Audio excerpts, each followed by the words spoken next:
Welcome to Boulder City City Council. Appreciate everybody being here, either online or in the chambers. We will recognize that the agenda items may be taken out of order and may be taken off for discussion, but otherwise, as far as we know, the agenda will go as heretofore organized. I'd like to call the meeting to order. Madam City Clerk, roll call and posting. Thank you. The agenda was posted in accordance with Nevada open meeting law, and all members are present in the chamber. Thank you. We will now rise for the invocation. Stay risen for the Pledge of Allegiance after Pastor Todd Kent to the Calvary Chapel, Boulder City Church, leads us in the invocation. Let's pray. Most gracious Heavenly Father, we thank you for your grace and your mercy. Lord, for your goodness that you show us every day. Lord, we thank you that throughout history, Lord, you have caused there to be a remnant of those who follow you, those who lift up your name. Lord, I think of men like Daniel, Shadrach, Meshach, and Abednego, Lord, that you gave us an example that all of them, Lord, put their lives at risk to do what was right and follow your commands. Lord, you told us that you've shown us what is good, but to do justly, to love mercy, and to walk humbly before you, God, and that is what we desire. Lord, we do pray that you not only would give the city council and the mayor wisdom, but also that you would cause your people to lift them up in prayer for wisdom, direction, and understanding. Lord, we pray for peace. We pray for, God, not only our own wills to be done, but mostly for your will to be done, Lord, and to put the others above ourselves, Lord. I just pray for them and pray that you'd bless them, bless the city. In Jesus' name, amen. Amen.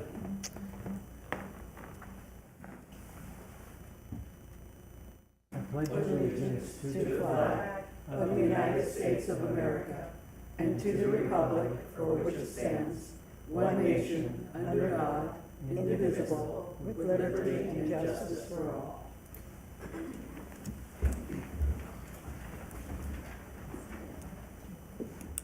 I do not know of any public announcements. I have an announcement. Okay. Before you, there was a handout for staff report item number 4. It was erroneously provided to you because there are no changes to that staff report. So if you could just disregard it, please. Okay, thank you. And now we'll open public comment for anything that's on the agenda today. This will be open for public comment. Anybody who would like to come forward at this time is welcome to do so. And if you want to call in, that number is 702-589-9629. Go ahead. Hello, my name is Bobby Johnson, and I'm speaking on behalf of the Boulder City Cluster for Nevadans for the Common Good. Later in the meeting, you will be hearing from Jennifer Hedlund, the Community Resource Liaison at Boulder City Hospital, about the work she does assisting Boulder City residents gain access to services, both locally and in Las Vegas. We are grateful for Jennifer and this program that is helping people in our community navigate the often difficult healthcare and social service system to get the help that they need. Our hope is that this program is an ongoing program serving our community. Thank you. Thank you. Anyone else in chambers? No one on the phone? It's Pam Triolo, and I'm here because of Jennifer. I'm a volunteer at Emergency Aid, and she comes in every Thursday. And I will admit, when she was first hired, I was a little bit of a skeptic, thinking, what can she do? But it's amazing. We refer people we can't help anymore, or people that we can't help at all. And she can't give any particulars, but we have clients coming in just saying, Jennifer's wonderful. It may be as small as helping somebody get their ID, or she can help them actually get it moved into an apartment and help them get their Social Security and everything else. She's a definite asset, and yeah, when the time comes up, I hope you renew her contract. Thank you. Thank you. Anyone else here like to come forward? Anyone else on the call? If there's no one else on the call, no one here, we will close public comment and go to approval of the regular agenda. Do I have a motion? Move to approve the regular agenda? Is there a second? I'll second that. Any discussion? All those in favor say aye. Aye. Aye. Any opposed say nay. Thank you. It's approved. And then we'll move to the approval of the consent agenda. Move to approve. Second. Moved and seconded. All those in favor say aye. Aye. Aye. Thank you. No one's opposed. And we will move to the regular agenda. And that brings us to item number 3.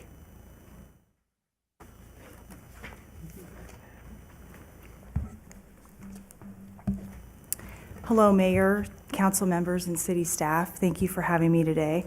Full disclosure, I'm nervous. I'm glad there's not a lot of people here right now. I was hoping the fire department or EMS would be here in case I went into cardiac arrest or something, but they're not. So I will say this, comedian Jerry Seinfeld described it best when he said, according to most studies, people's number 1 fear is public speaking. Number 2 is death. Death is number 2. Does that sound right? That means the average person, if you go to a funeral, you're better off in the casket than doing the eulogy. So I'm not wishing death, but a little morbid, sorry. Okay, so I am Jennifer Headland. I'm the Community Resource Liaison. I'm a licensed social worker with nearly, let me flip to, there we go, with nearly 20 years experience as a healthcare case manager. As a community resource liaison, I work with local leaders, area providers, religious, civic, and social service organizations, including the Boulder City Fire Department, Police Department, and other government and non-governmental organizations to provide a safety net for community members in need. Before I discuss the program, I would like to briefly discuss the history of Boulder City Hospital and the many services the hospital offers. Boulder City Hospital has been a cornerstone of healthcare in our community since its founding in 1931. Originally established to serve the workers and families involved in the construction of the Hoover Dam, the hospital has continuously adapted to the evolving needs of Boulder City. In 1954, we became a nonprofit dedicated to providing compassionate, quality care as a critical access hospital. Boulder City Hospital proudly serves the community as the only rural hospital in Nevada not supported by a taxing district, mining dollars, or corporate health system. Our continued success relies on private donations and community support to fulfill our mission of promoting health and well-being.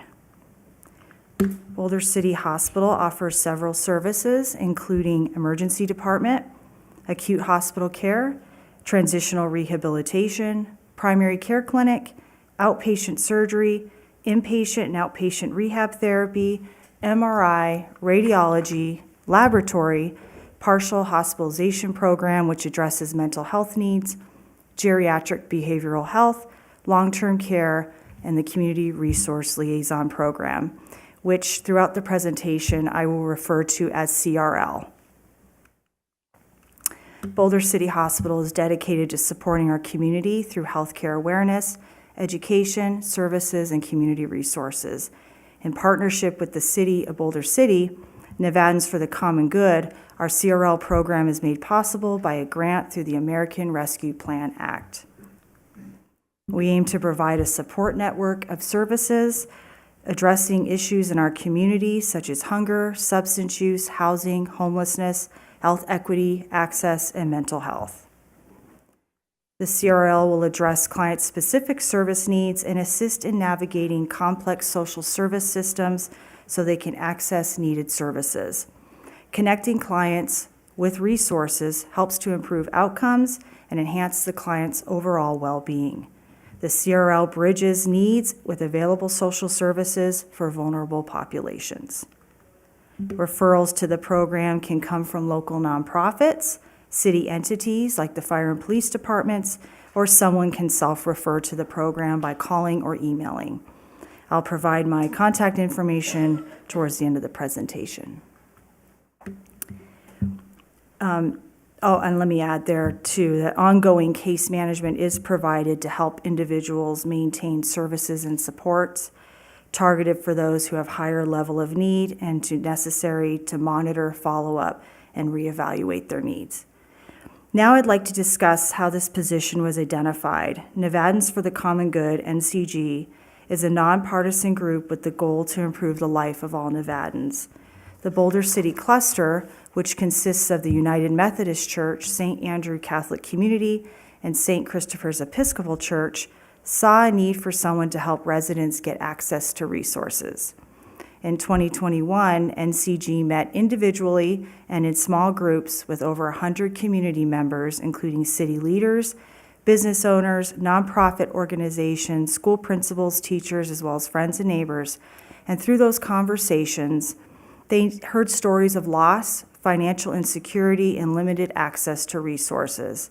Although the nonprofits within our community do an excellent job of providing services and resources to residents, many local social service entities are staffed by volunteers and not able to provide a case management services to their clients. Once the need was determined, NCG proposed the position to the city, who obtained American Rescue Plan Act funds for the program. Boulder City Hospital partnered with the city for the position. The CRL program collaborates and supports community partners by conducting on-site visits to emergency aid, senior center, and the library. These organizations refer to the program, and the CRL refers clients to their services as well. The fire department refers to the program for folks who are having reoccurring falls to explore if resources can be implemented to keep people safe in their homes. In September of 2024, the CRL program, in collaboration with Kevin, the director at Lend a Hand, we've started a monthly community partnership coalition with the local social service agencies, including Emergency Aid, Senior Center, and You Are Not Alone program through the police department. The purpose is to support one another and to collaborate on resources to improve public health and behavioral outcomes for Boulder City residents. Just yesterday, the community partners with the fire department visited Quail Ridge Senior Apartments to share our services we provide. We want the folks to know in the community that support and services are here to help. Homeless outreach efforts continue bi-monthly with help of Southern Nevada and Boulder City Police Department to provide resources to those experiencing homelessness. The CRL attends monthly networking and resource meetings with the United Way, Nevada Homeless Alliance, and the PACT program, which is Prevention, Advocacy, Coalition, and Teamwork. PACT's goal is to prevent substance use and promote recovery. In November of 24, the PACT program recognized the CRL program at their monthly coalition meeting. In 2024, CRL participated in community events such as the Senior Center Rock, Roll, and Stroll and the Senior Expo event at the Rec Center. The CRL was invited by the court's local Breaking the Cycle program to attend the RISE conference, which addresses addiction, mental health, and justice reform. Now I'm going to present 10 case examples demonstrating a wide range of service provided to our community members in need. Case number 1, a senior had financial issues with inability to pay for his mortgage. The CRL program connected him with the Nevada Affordable Housing Assistance Corporation, who helped him with a $26,000 outstanding mortgage balance. He was also uninsured and having health issues. The CRL program assisted him with obtaining Medicaid and food stamps. Case 2, a senior woman's roof was in very poor condition. Lowest quote she received to repair the roof was $12,000. Connected her with Rebuilding Together, who repaired her roof at no charge. Case 3, a gentleman with a rare cancer was no longer able to work. Assisted him with applying for Social Security disability, Medicaid, and food stamps. Number 4, supported a domestic violence victim who was specifically concerned about losing her housing and having to go to a shelter with her children in Las Vegas. Assisted her with applying and obtaining temporary assistance for needy families, Medicaid, food stamps, and applying for employment. She obtained employment and was able to save her housing here in Boulder City. Case 5, a senior woman's manufactured home lot rent space increased, causing her significant financial hardship. Assisted her with applying for the state of Nevada lot rent subsidy program, and they approved to pay $150 monthly towards her rent. Also assisted her with obtaining the energy assistance program to help pay for utilities. Number 6, a senior gentleman lived alone. His family was out of state, severely hearing impaired, and with transportation needs. Referrals submitted for a respite care program to Lend a Hand for transportation assistance and You Are Not Alone program. Contacted his primary care physician to request home visits and arranged a home visit with an audiologist to evaluate his hearing, and he was provided a hearing aid. Number 7, a woman had dementia, was wandering from her home, which was a severe safety concern. Provided her representative resources for care homes, and she was placed in a care home that could address her needs. Number 8, a gentleman developed blindness from macular degeneration. He lived alone, limited support system. As a result of his vision impairment, he was no longer able to operate his phone, which was really a concern if he needed 911. Connected him with a program to assist with phone accessibility, arranged for emergency aid to deliver food pantries to his home, and referral completed to a caregiver program and application completed to paratransit to address his transportation needs. And number 9, a gentleman was unemployed and behind on his rent. Assisted him with employment applications, and he successfully obtained employment. Also assisted him with applying for the Clark County Social Service Eviction Prevention Program, and he was approved. They paid back rent and future rent totaling $4,500 and past due utility bill. And finally, the CRL program has successfully housed people experiencing homelessness. This could not have happened without the generosity of community members donating funds towards the apartment move-in deposits. Additionally, the unhoused are connected to other services through the assistance of help of Southern Nevada Homeless Outreach Team. These stats are reflective of 2024. 230 folks were assisted. The top 3 primary needs were aging at 18.7%, and that involves needing caregivers, placement, housing, rent, utility assistance at 18.3%, and homelessness at 16.1%. Secondary needs were housing, rent, utility assistance at 22%, disability such as mobility issues, vision impairments at 17%, and those with employment needs at 11%. Since the start of this program in March of 2023, 507 individuals as of today have been referred to the program, provided support and resources. And this is my contact information. Thank you for inviting me to present today. I will close with a quote from Coretta Scott King: "The greatness of a community is most accurately measured by the actions of its members." And I'm happy to take some questions. We appreciate what your service has been, and I'm going to allude to your comments at the beginning. If you ever find yourself in that casket, I think you're going to heaven. Oh, thank you. Thank you for all you do. Any you. questions or comments? Go ahead. So thank you, Jennifer, for all that you do. And I want to especially thank you when you first got started. You came and met with our little group on Tuesday at the coffee shop, and you were nervous, but you answered all the questions and you followed up, and we've sent people to you since then. I have a question. Out of all that you do, what is really your number one challenge that you think you face here in Boulder City? I think the number one challenge is the financial situation people are in currently, just the inflation and prices with everything going up, that it's really caused a struggle for people. Paying rent, things like that. Rents have gone up, through all of Clark County, and I think that's a real struggle for people.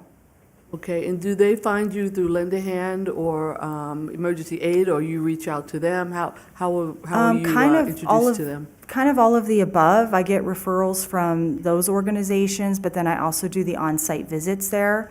I don't do on-site visits at Lend a Hand, but I go to emergency aid, senior center, and library. But Lend a Hand's really good about referring people to me. They all do.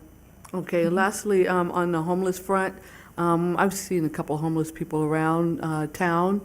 Do you help them get a home, or are you just keeping track of them, or do you give them resources? How are you interacting with the homeless community? So yeah, it is kind of meeting their needs where they are. Obviously, if they don't have an income source, it is hard to find housing.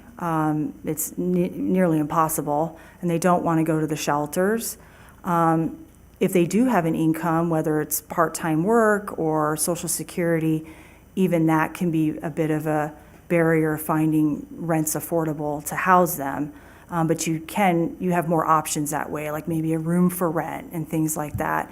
But yeah, I get them on, if they don't have Medicaid or food stamps, I get them on that. Try to get them access to, mental health services, substance use, and the partnership that I've been able to develop with Help of Southern Nevada has been amazing. They've been able to get a couple folks into navigation centers, which are in Vegas, but they're refurbished motel rooms. So it's not like a congregate shelter. You're in a motel room, you share the room with somebody, but then they hook you up with work programs and maybe mental health assessments and things like that. And I can also refer them to work programs as well. So, Thank you for what you do. Thank you. Everybody at one time in their life, needed a hand up, and I thank you for being there. thank you, I appreciate that. Thank you. All right, thank you. Oh, no. Come back. Oh, I okay. think there's more of us. Oh, so sorry. You got the mic, sir. I'll take the chance. I don't have any questions, Mrs. Hedlund. Okay. However, I appreciate that you're mentioning the folks that, and I'll use the word lobbied, for this position to be filled, the council at the time to carve out the funds for the position that you are filling and the work that you're doing. So thank you to those who helped lay the foundation and their wisdom through the process. I know there were a lot of hands involved in finding you and in hiring you, because you're doing a phenomenal job. And the quote that you shared with us from Mrs. King truly is reflective of the efforts that are being endeavored to accomplish by yourself and those others who you've mentioned already. It's life-changing, and it really makes Boulder City's, the quality of life for the individuals here who are doing their very best. Yes. Right? And just for life circumstances are falling short in one way or another. That's right. And, I think we all can say there, but for the grace of God go I, right? And so your efforts are important and valued. And while a strategic plan specific point is to find ways to support the efforts, however we're going to accomplish that, I think it would be a great loss to the community if we weren't able to find ways to support this effort collaboratively, right, with other community partners. Thank you, Jennifer. Thank you for your kind words. So as I was listening to you, I thought about my family when they were younger. We watched a movie, and in it there was a quote, "See a need, fill a need." So I printed up this big sheet in hopes to teach my kids, right? See a need, fill a need. And I think that Nevadans for the Common Good saw this need in our community and was willing to go forward to see how we could fill that, which I'm really appreciative of, because sometimes we see the need and we go, wow, there's a need. Right. And we don't really fill that need, and we don't try to find out how to make it better for someone. And we can be a tiny bit of glue for one person, but this, you said 507 individuals since you started have received resources or help in some way. And we have a diverse group here, and I'm pretty sure that your coordination has kept many of people from being one of those statistics of being homeless or, not making it. an elderly person not making it because not being able to access resources.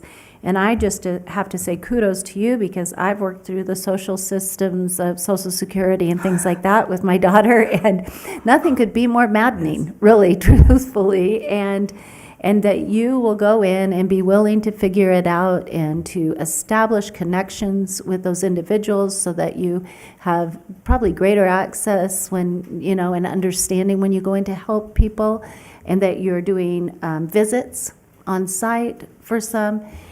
Thank you. This is, I think, what we envisioned, but it doesn't mean that the person that has this job title has to do it that way. But you are, and so thank you, because I do think that this is a vital service for Boulder City, and it's proving to be a vital service. So thank you so much. Thank you so much. So it's my understanding that you are under contract for at least another 2 years.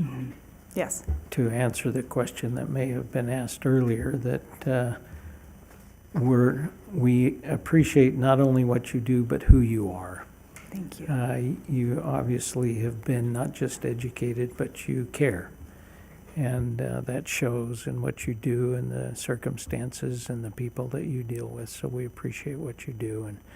And I'm not going to ask you to do any more public speaking tonight. Thank you for coming. Okay, I'm excused. Any other questions? Thank you. Thank you. Thank you. So that brings us to our regular business under number 4, discussion, and that we'll have Councilman Walton teach us. All right, let me gather my thoughts and notes here, Mayor, if you'll indulge me for just a second. Okay, the agenda item, just for a summary, for discussion and possible direction to amend Section 1-5-1 of the Municipal Code to adjust the council salaries effective upon a new term. And so I think it's important to emphasize that effective upon a new term. Nobody sitting here today will be affected by any action taken today. Unless perchance anybody chooses to run for re-election and perchance is re-elected, and then in that seat potentially then could have an impact. But any statement that we're giving ourselves a raise or talking about giving ourselves a raise is just simply inaccurate. And so there's 2 points to this, and I'll bring you down to the department recommendation. And that's the part that's highlighted in gray at the bottom of the staff report. So there's 2 parts to this. The ordinance says that it sets forth the salaries, but it also dictates that council will, and I'll quote, convene in a regularly scheduled or special meeting every 2 years at some reasonable time and prior to candidates filing for office, so meaning this wouldn't take effect until the next election. And reevaluate mayor and council salaries and adjust the same as it appears reasonable and proper at the time. So down to the department recommendation, the specific thing that I'd like to present to this council, now we can have the conversation about the appropriate and reasonable compensation if we choose to. I really want to focus on what's listed here as the idea of a COLA based on the CPI. I think discussion of council compensation can be a snake pit of a discussion and often full of landmines and can be distasteful to a community because it's perceived as, trying to line your pockets, whatever the negative comments might say. And I think it brings a lot of discord into a community. So the reason that I bring it up in this way to consider a COLA based on the CPI is that we can avoid the discord. We can discuss reasonably here if that makes sense, and set something that's modest. I don't believe that 10 years ago, the council that, 9 years ago, that put in the current rate would have thought in 9 years that it's exactly the same. That being the case, I don't know that I would say, oh yeah, it should be exactly the same in 10 years as it is today, which is what it was 9 years ago. And so a COLA kind of helps us accomplish kind of two things. It makes it less of a stumbling block for council. It makes it less of a point of contention for the community. And it seems that it could be reasonably done without having to come back and change an ordinance on a regular basis. We set these things up that make sense and that are modest so that they happen as a matter of course. So that's what I'm proposing in this discussion, just that we consider a COLA first, and that could be, and I'll just throw out some discussion if it's based on the CPI from 0 to now the staff, and it's here in the comments, their language in their contract says 2 to 3%, capped at 3%, right? And so we could do something similar, 0 to 3% or 0 to 2%, or cap it wherever we want to and have it capped. And so if we choose a modest cap, then I think that makes sense, and it allows progression over the years, and it helps us just kind of approach that in a more reasonable and modest fashion without the issues that can cause contention in a community. So there's my introduction, Mayor. Now we have, I'll draw your attention to the handouts. There is a chart on the staff report giving the comparison to other communities. Now, I didn't ask for that chart to compare ourselves, but to show how modest we are currently and how reasonable we are in relation to our neighbors. I think it's important that the dollar amount for Mesquite is not their total package. They also receive a $200 a month vehicle allowance, and they receive health care. So for me, I pay $18,000 a year for health care for me and my wife. So if you were to just take that across, add $18,000 to their totals, you would see that their numbers increase quite a bit. And so we can't just take the dollar value that they get. And other municipalities also receive additional benefits that aren't listed there. Our charter says that we don't, that we can set the compensation with no other benefits other than those required by state law. So I think it's important to recognize when we're talking about compensation, ours is dollars only, and the others have dollars plus benefits. So that even shows us as more reasonable and conservative in our community in comparison to our neighbors.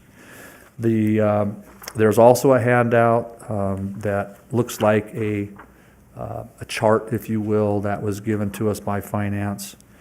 Effective date, period pay, and annual pay, mayor and council. Now, it wasn't that pay was established in 2013 on that top line. It's just that what it was in 2013. It was established many years prior to that. And the last discussion on council compensation was in 2015. And what we receive today is based off of the council vote in 2015, hence 9 years ago. So, there are other things that are equal between the entities, such as we receive what I'll call a work-related electronic device, whether it's a tablet or a computer or whatever, for work purposes. And there are PERS contributions. Those who serve one term will not be vested in PERS, and so they would not realize any PERS benefit. As those PERS percentages are there, you're vested in PERS at 5 years. So those that would serve 5 years and more would be vested and therefore eligible for a PERS benefit at such time as their service terminates. So, unless there's any questions that anybody has for me in relation to this introduction, I'll put it to the bottom. Thank you. I need to say how much I appreciate Councilman Walton is putting us in compliance with the law. So when he quoted, I have to requote, "The city council shall," and the shall word is you have to. And so we shall convene in a regularly scheduled, which is this kind of meeting, every 2 years at some reasonable time prior to the candidate's filing for office to deliberate, discuss, consider, reevaluate mayor, council salaries, and adjust the same as appears reasonable and proper at the time. Thank you. Bringing this forward puts us in a position where we're supposed to be. And so in this discussion, we can speak frankly and say, what we want and what we don't want and how it's going to be perceived or how it's not going to be perceived. The staff has done a great job with putting us in contact or knowledge of what other people do. When it comes down to us specifically, we can do whatever we as a council want to do, and we obviously recognize that we represent people in the community and they are going to be interested in what they do. I served on the council before, and I think at that time I made $7,000 as a city councilman. And those were the days where, it was reasonable at the time for that was what it was. So when we look at what we're doing now, what is a reasonable salary? In the minds of some, I don't think there's any reasonable salary.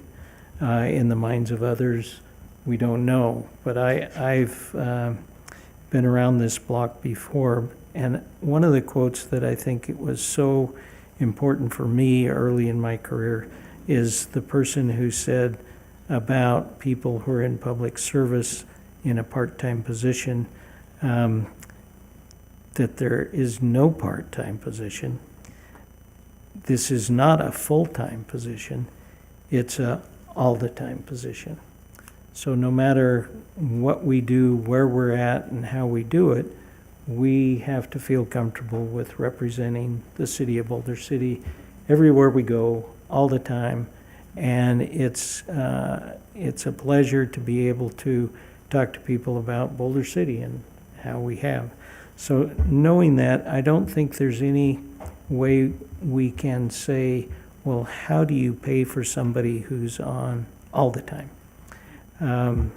But suffice it to say, I have been aware that no matter what you do with increasing a pay, no matter when it is, there will be people who are upset. And I recall, the Supreme Court who voted for their 300% increase. And what the small print didn't say, they went from their retirement of $25 to $75. And that was the 300% increase. But the headline was a 300% increase. So the headline is not going to necessarily be what we think. But suffice it to say, there will be a headline. And I think the approach that Councilman Walton is doing mitigates that, as we say. And I think we all serve at the pleasure of the city, of the people in the city. And I don't think we can, quote unquote, be fair with anybody who thinks they're going to make a living doing what we do. The concept of the thing that goes to the retirement, to PERS, I think that is something that is almost separate and distinct from the salary. But whatever the salary is, then that goes into the evaluation of the PERS and the Public Employees Retirement System, known as PERS. So there's a discussion that we need to have about, how we feel about the PERS contribution. The theory of and we can do, whatever we want, but to put a floor of 2%, what that floor of 2% does is basically says that will probably be in every other contract that we have going forward as a minimum, because that's what we put on ourselves. So that's a 2% issue. The max would be 3%, as listed in our handouts. So I'm kind of curious how the council feels about where we're at. Raise your hand, Councilman Jorgensen. Yeah, I just had some points of clarification, if you don't mind. So you mentioned COLA. That's a cost of living, right? For those who don't understand what COLA is, Okay, right? Yeah, whatever we want to call it, but COLA, cost of COLA, living. cost of living allowance. Right. So, and it's dictated by the CPI, which kind of comes out and tells you what the COLA for that year is, right? Right. And so it's not just something we make up. You're making great clarification points, I just want to make sure that that point is. that it's well understood. Yeah, well understood, because we get used to that jargon, but anybody else might go, oh, they're getting COLA? Right. 12-pack. So just so we understand that. And then also, I appreciate that you went through and you talked about what other municipalities receive or don't receive, but according to our charter, we would not be able to give ourselves health insurance No other benefit other than that dictated by state law, unless we changed the charter. the charter, which is by a vote. huge Right. thing. So that is not happening, just so that we make that understood. It's just information so that we understand where other municipalities stand and where we stand as a municipality. So I just needed that point of clarification, but I appreciate what you've given us, because when I think about this, and I agree with the mayor, I thought it might be a part-time job until I realized it wasn't. And it doesn't matter if you have 6 grandkids at your house, you will be talking to someone, whether it's about a proposed leash law or whatever, if you choose to be a council person who is approachable and chooses to listen to, and I think everyone up here does. And because of that, that does make it full-time. That's before and after hours. 9 years ago is a long time.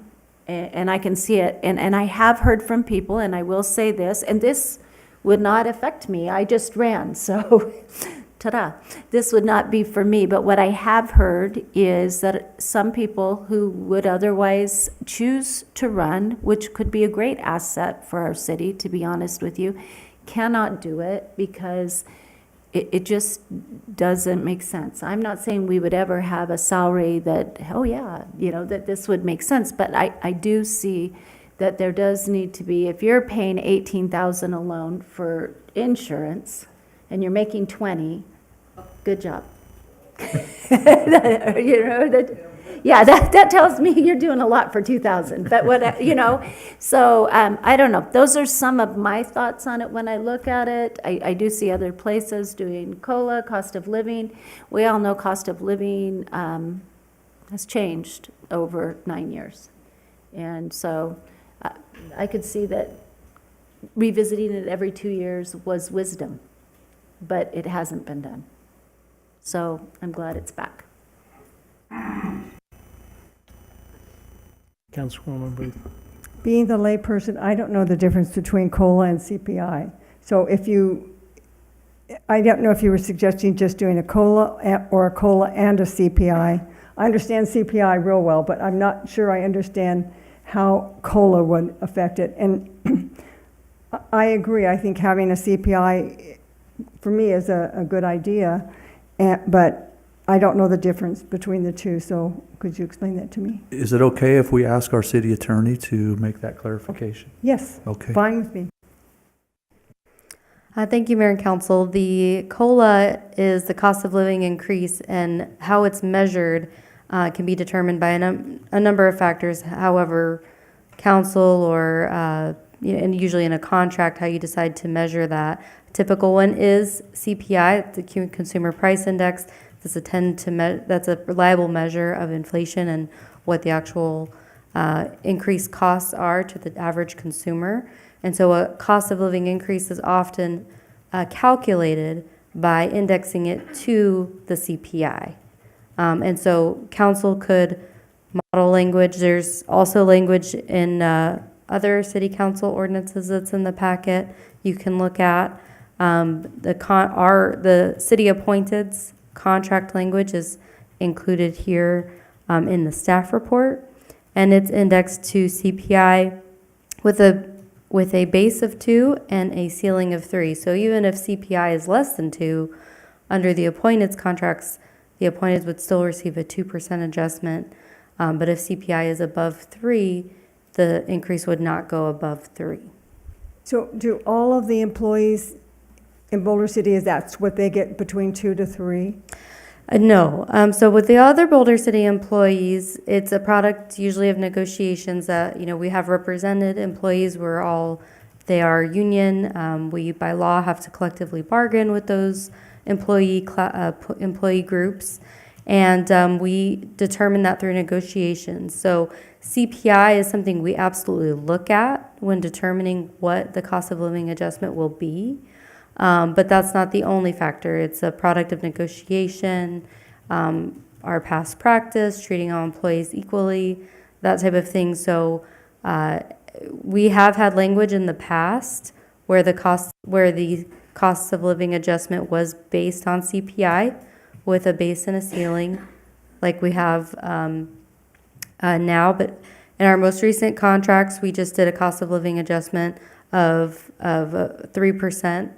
And then we had other adjustments based on the market and retention as well on top of that.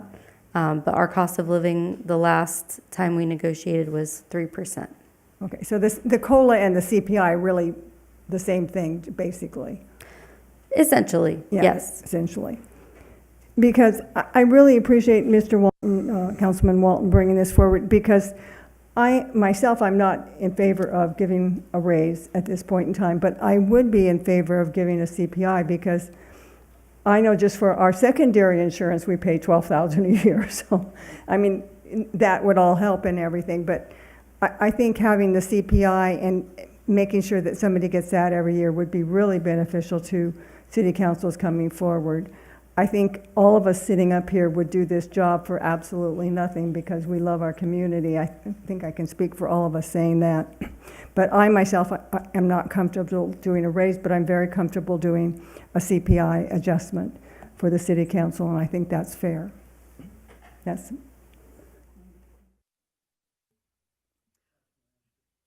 So, Councilman Walton, thank you again for bringing this to light. I had no idea that we were in the situation that we're in the sense that there hasn't been an increase, whether it was COLA or pay raise, there hasn't been an increase in 9 years. Inflation-wise, that's kind of unheard of. So that truly says that the people who have been sitting here for 9 years have been doing it as a service. We were into quotes today, and I have a quote that says, "Where much is given, much is required." And I am honored to be in this position. I ran for this position not for the money. I ran to serve my community, truly. But as I thought about this, I think about those who would come after me, and I'd like to see maybe some younger people up here. Most people who sit in this position are probably retired, maybe 1 or 2 retirements under their belt. But that doesn't open it up for someone who would like to do this, but it also would be a job, and it's okay. I served in the military because I wanted to serve my country, but I needed money as well to put food on the table. So you could do two things at once. You know, you could serve and you could earn a living. So the COLA, the cost of living allowance, I mean, that's the least of it, really. And I think it should always be capped at 3%. And that's way under inflation, the way things are going. So in 9 years, I would even vote for a raise. Again, it doesn't affect me. I don't know if I'll run again, like Councilwoman Jorgensen said. So it doesn't impact us, but those who are coming after, it does impact. And I'd like to see some younger faces up here. I'd like to see, we have 30, 40 years old people that really are ingenious in the way that they think and the way that they do, and we're, you know, into tech and just ways that they could add to the city as well as someone who's 60 and over. So I think this is really important to look at this. Certainly for COLA, hands down. I think that goes without saying. Yearly, not every other year. I know that may mean you have to change it, but I think the rest of the world, certainly the military, it's yearly. And those people count on COLA. They count on that extra raise because inflation just, you know, it outbeats you. You just can't live that way. So if we're going to be talking about this, I think it should be in the frame of reality and what it is to serve here, to give your all. It's definitely not a part-time job. I mean, and I'm not complaining. I love people. That's why I'm doing what I do.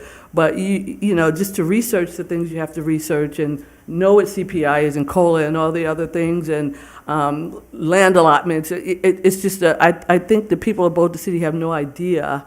And I remember Sherry said, "You sure you want to do this?" It's a lot of work, but it's good work because you know you're making a difference. It's a legacy work that you're leaving something for those that are coming behind you. So I'm definitely for the COLA as a starting point. 9 years without a raise is kind of, I don't know, I don't know anybody who would keep their job that long, 9 years without a raise. But again, that goes to show you the servant heart of people in Boulder City.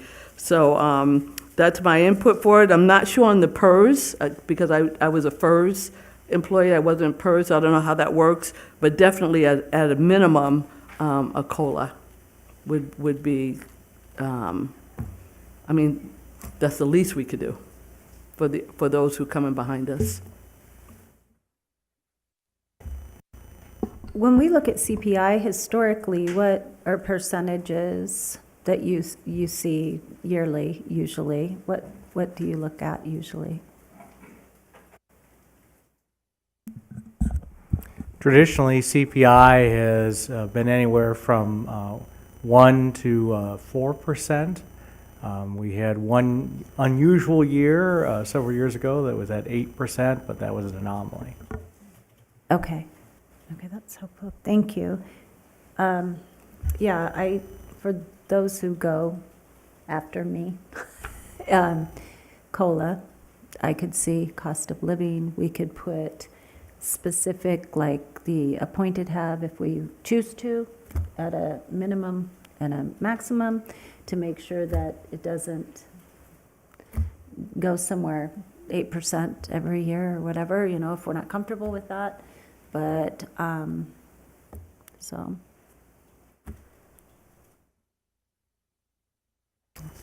Thank you.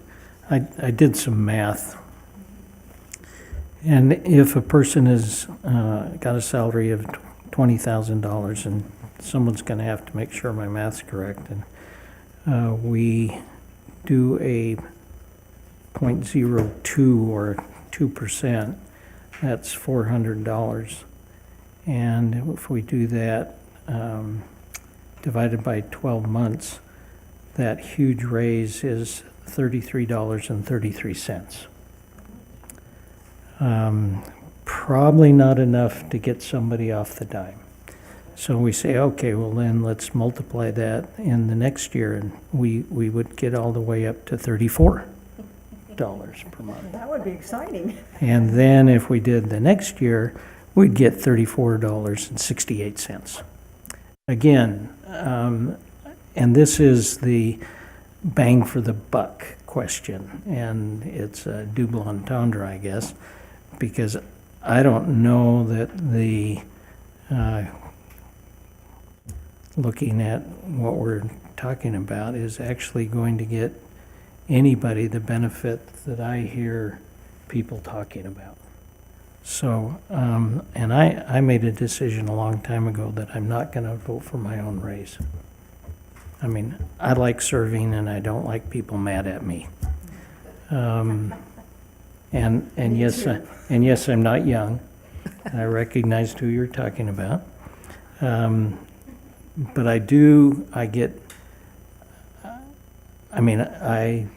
I serve, and this is public service, no matter how much you went up in the COLA, no matter how much you went up in it's still not a job where you expect to make a living. And quite frankly, it's not a job where you expect to draw somebody out into the public service because of all the time that you spend when you should have been at your work. And so the workplace sometimes gets a little tired of having somebody disappear to do their other public service work. And so I don't know that you can pay anybody enough to encourage them to do this in order to be able to do it. So the concept that Councilman Walton's bringing up is a mandatory thing that we have to do, as painful as it may be.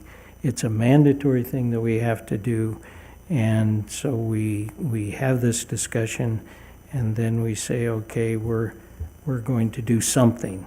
And I don't know that the something that we're talking about is actually worth the political backlash from a purely political standpoint. And I'll go ahead. I don't think anybody's going to be angry or begrudge us $33, or it won't be us. Somebody in the future, $33, that's like a quarter of a tank of gas for somebody. So I don't think that, but yet I think it says we do appreciate your service and that you are getting something a little bit more each month. I understand wanting to get a younger person in, but because I work full-time, so I know how hard it is to work full-time and to do this job. I can't imagine a young family with children and Little League and soccer and all of that doing this position. So it does take us oldsters to come on board and donate our time and services so that this can be done and that we get to give back in this way instead of other ways that families do. But I think doing a CPI, I'll take the heat for that. I don't have the problem with that.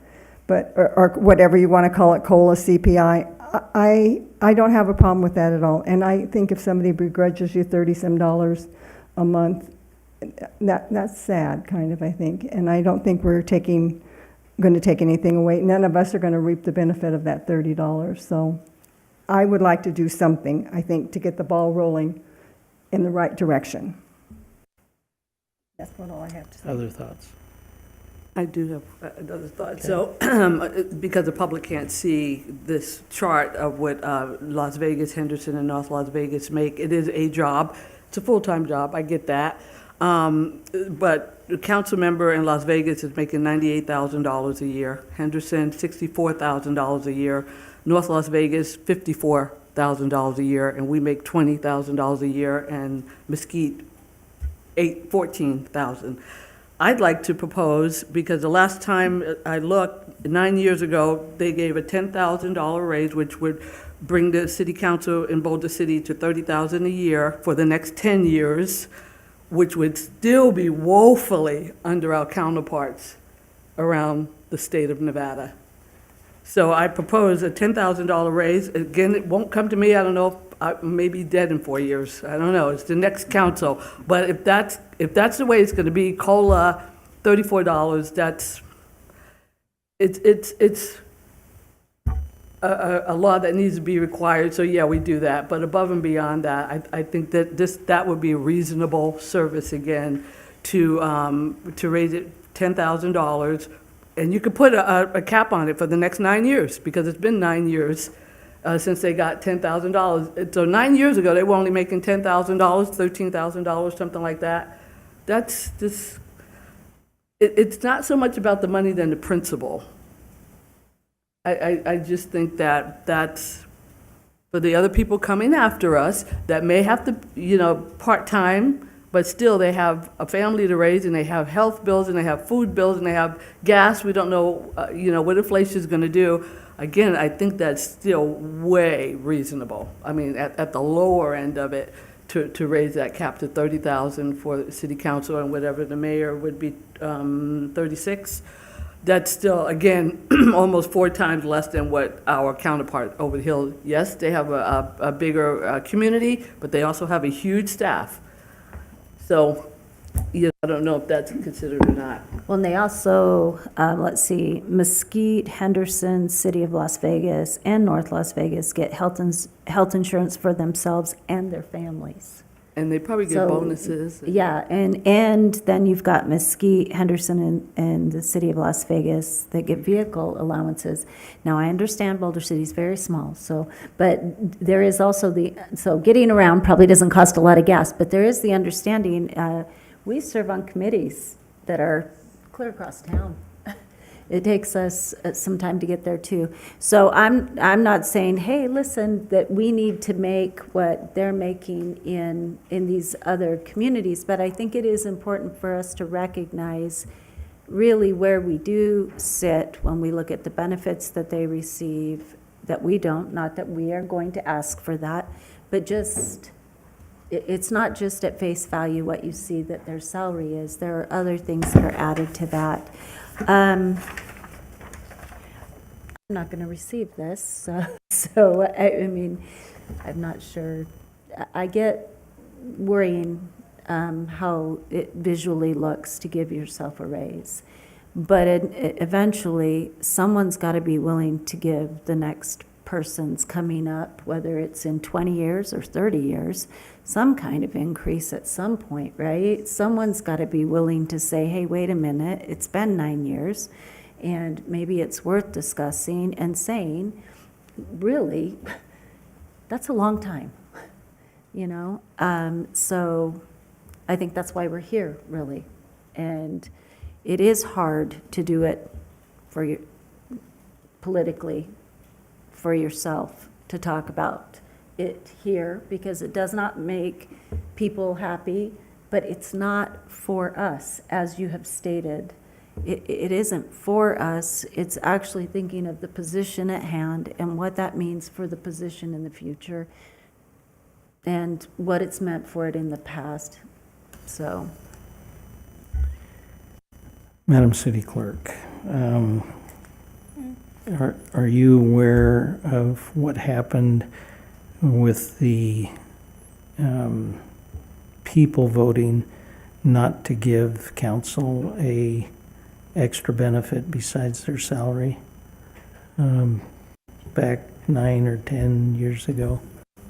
Yes, it was in 2001. It was an initiative petition that changed the charter to only allow council to receive compensation without any other benefit, And other than what's mandated by state and federal law. So one of the benefits received is mileage reimbursement. If you do go to meetings, you just have to submit your mileage reimbursement. It's based on the IRS. was that a close vote 61% in favor. of limiting what the council could have? Correct. That illustrates my point about the political reality of what we do and how we do it. So I think that is a reality, you know, what we do, and what we do is we represent the people, and the question is, what would the people like to see, and what will the people want? And I think that's, it's not just a political thing, it's what would the people like. And I think when we have our budget meeting eventually, we're probably going to find out that we don't have a unlimited resource out there. So when we start talking about raises for anybody, we have to put that in the context of where we're at. And so if we have the example of we're going to give raises theoretically to ourselves if we run again and get reelected, that is a thing that has to be taken into consideration, how that affects other people in the public service but full-time employees. And I think that will color, for instance, the CPI. If we have a floor of 2%, for instance, I can tell you where the floor will be with any other negotiation, with any other union, that will be the floor. That won't be any lower than that. And so, you know, if you look at that, and I think it's a math equation. You know, what is it worth for us as the council to be paid for something, in somebody else's words, for nothing? We would be able to do that. Now, back in the day when I was on city council, yeah, it was in 1999, it was a challenge more for me than it is now. And yet, the reality is there are some people who are willing to do that for whatever it is. So I do worry about the reality of how we will be perceived, even though, quote unquote, it isn't for us unless we run for reelection, which is a good thing because, you know, you can vote the bums out, as we say. But that's a bite at the apple by the public. You know, what do they feel and what do they not feel? So I am personally reluctant to give ammunition for people who are serving now and doing such a wonderful job, donating their time, as it were, in so many different ways. I think it's a wonderful feeling to be altruistic and want to help somebody else, but the somebody else is about 15,000 people, not just the next 5 or the next 10. It's 15,000 people who we have to keep in mind what we're doing and how we're doing it. And at the same time, I have to reiterate, I am so grateful that Councilman Walton brought this forward, because this is the frank discussion we have to have in the open. And we can't talk to each other about this outside. And so this is critical that he brought this forward, and I really appreciate what he has done and the discussion we're having. Yes, Councilman. I just wanted to ask you a question. Are you opposed to the CPI? Or what is your actual thought? You haven't shared that. My actual thought is I don't like to vote for a raise for myself. I've been in that position before, and it's not a comfortable position. And I could run again, and I could get elected or not elected, and I would be, if I got elected, I would say, okay, I voted for my own raise. And I can tell you what happens to Supreme Court justices when they did that. And do you consider the CPI a raise? Yes. Okay, thank you. When they gave the last raise of $10,000 9 years ago, what was the public's response? We can't really say. I mean, we can't. I mean, the mayor at the time was term limited. Then there were other council members, but what the results of the election were based off of, we don't know what the results were caused by or what motivated people to vote one way or the other. So it's impossible to say what the public's reaction was to.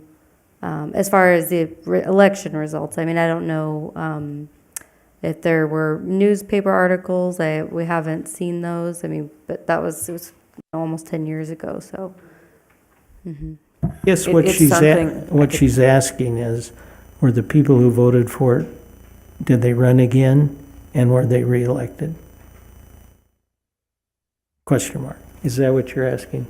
Well, I didn't know if it went to ballot, or was it just they gave themselves a raise and then they had the election and all those people were gone and they had the new people in, so there wasn't anything said by the city, or did the people from Boulder City, was there any opposition to that raise that you remember, whoever's been here longest? I really wouldn't want to speak without doing some research about that. It was so long ago. I mean, that could be researched if that's what you're asking. Go back and research newspaper articles. You know, if it happened, they did it for a purpose and they did it for a reason, and the mayor at the time thought it maybe was a good idea. I was just wondering if there was any pushback, and maybe it would take a little bit of research to find out if there was any pushback on it, or if the residents thought, no, it was okay. Yeah, we could certainly pull the news articles and election results from that election. I will also just remind council that this as a discussion item, the action would be to direct to draft the ordinance. So if council does direct to draft the ordinance does have to come back before council before any actual salary increase would be realized. Right, and just as a discussion to maybe go to the next level of finding out what the pushback was, or if there was, or if there will be, or... We could certainly do that research. And just to answer one of your questions regarding the next election, of course, I could give you results of that, but I wouldn't be able to tell you whether or not the vote was because, if it wasn't in favor of the elected position, if it was because of the result of the pay increase. Right, but the pay increase itself wasn't a ballot issue. So, yeah, that's why you wouldn't know. Mhm. Absolutely, I Yeah. agree. Okay, thank you. Other comments? I'll make a comment, and I'm, ambivalent towards what a result might be tonight. I think the discussion is good, but I also think, from my perspective, there are issues that transcend the potential for my reelection. And if I feel that representing my community and making difficult decisions is the right thing to do, I will do that. And if I don't get reelected, if my service is not valued so much that this issue is the tilt, then I probably shouldn't run anyway. And so, the idea of voting ourselves a raise is just not fair. That's not what's happening. We're looking to the future. We need to have vision. And this doesn't happen, and it hasn't happened for 9 years because people tiptoe around the delicacy of this issue, and they're afraid of it. And I believe it would be a minority of people who would just as soon take away every penny that any council member receives as compensation as see a 1 cent increase. So I think there is nationally, there's a lot of concern about government waste and on the national level. But here we are, we shop at the same grocery store, and we go to the same parks, and our children and grandchildren are involved in the same activities. And I think we're all representing the community as the absolute most diligent, most wise, most prudent, most visionary as possible. And if we decide, if we look at this like, hey, well, the buying power based on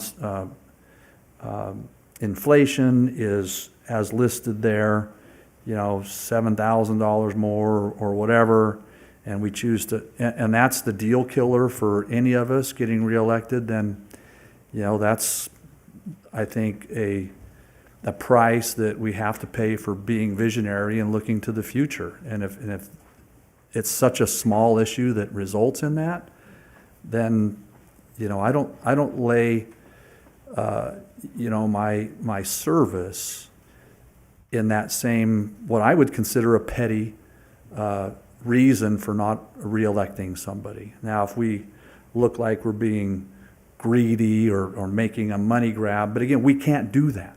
It goes to the next election and the next seated individuals.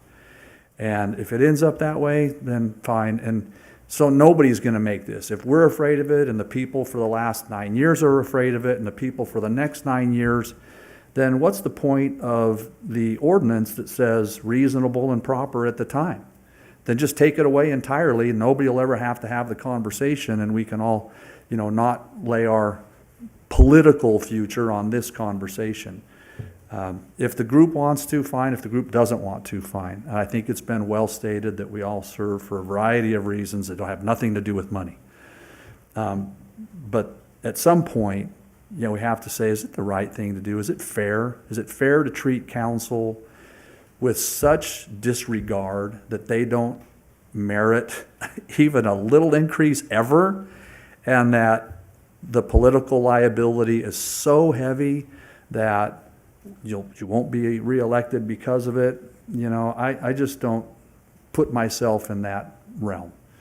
And so if the group wants to go with a decision, whether it's a COLA increase or a modest increase and a COLA, I could support that or not, because again, I'm not serving for the money like everybody else. But I think at some point, somebody's got to have the gumption to say it's right, and council merits at least a modest increase for those who will serve in the future.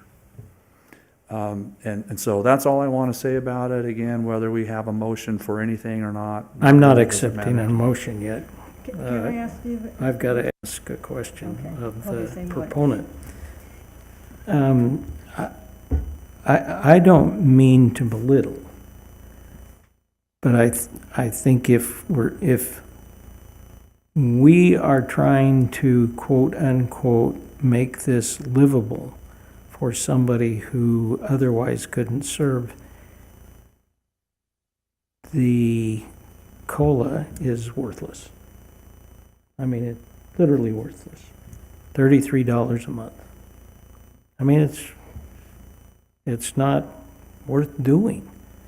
So if we really wanted to quote unquote make this something that somebody could leave their work and do something in their quote unquote spare time, that isn't going to help people. $34 a month, $34.68 a month after 3 years, it just isn't going to do it.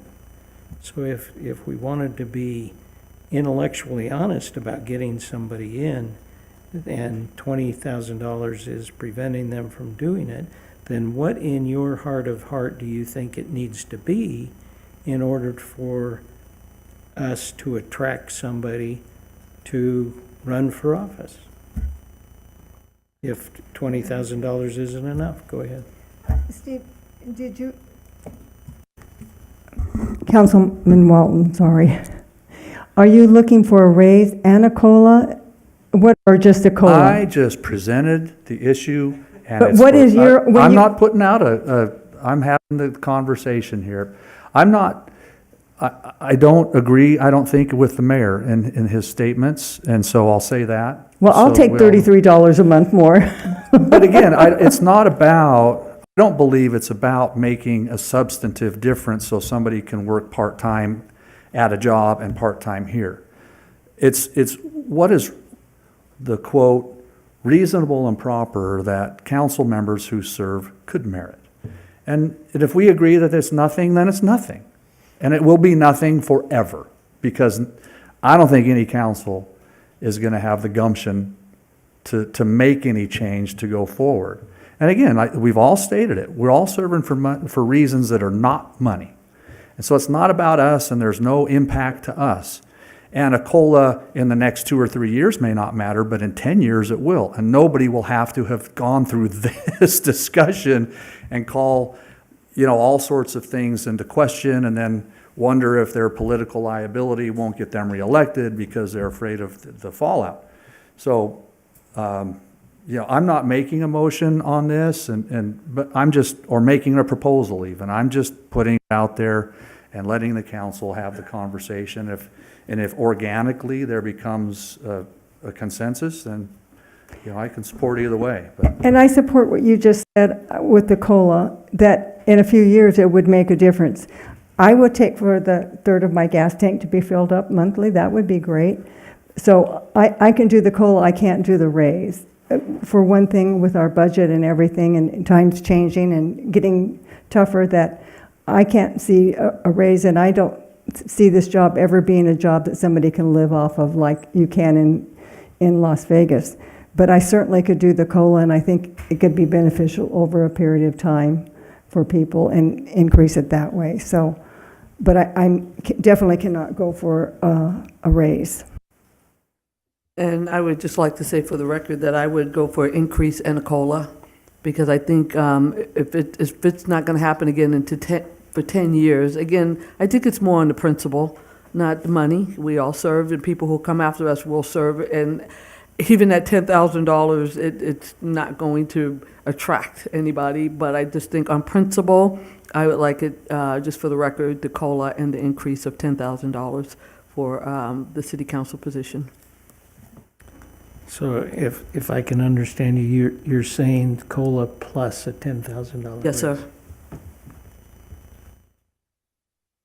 And of course, obviously, it has to align with the city budget. So if the budget can't handle that, obviously, that's not going to happen. But I think if it's going to be another 9 or 10 years, I'd like to go on the record of saying I'm sticking my neck out for not being elected a second term for, just putting it out there. Okay. Call it an increase. Other comments? So we have, we need to direct staff on, and perhaps our staff direction can be multifaceted, looking at the potential to do one or two or one or the other and or all three. So a COLA, a raise, and or both. And look at staff looking at what those would amount to, that they can bring back to us as an amendment to the municipal code, and have choices about which one would be compatible with a majority of the council. Is that kind of where everybody would be? Yes, sir. I would accept a motion to do that kind of thing. Do we have to amend the code to do that? Yes. Oh, okay, not the code, not the charter. Yeah, the code Okay, specifically lists the salaries as, perfect. so yes, any change would have to be drafted as a bill. Yes. Okay, then yes. Got a motion?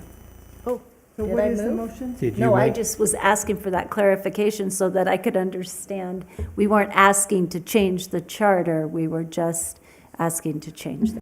But for point of clarification on the motion, when it's She proposed. didn't make a motion. I'm aware, yeah, that I was, for when a motion is proposed, I'm hearing that there's an interest in directing staff to draft an amendment with different options based on the budget is, I think there might need to be just whenever the motion is made, a little bit more clarity there so we can have the amendment drafted properly. So if I were to look at what we need to know, we need to know, number one, is there a raise?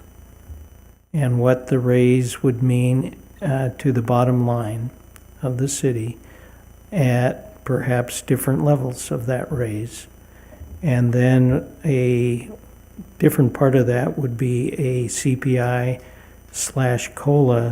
what that would mean at what level in 10 years, and how that would be perceived as vis-a-vis the budget.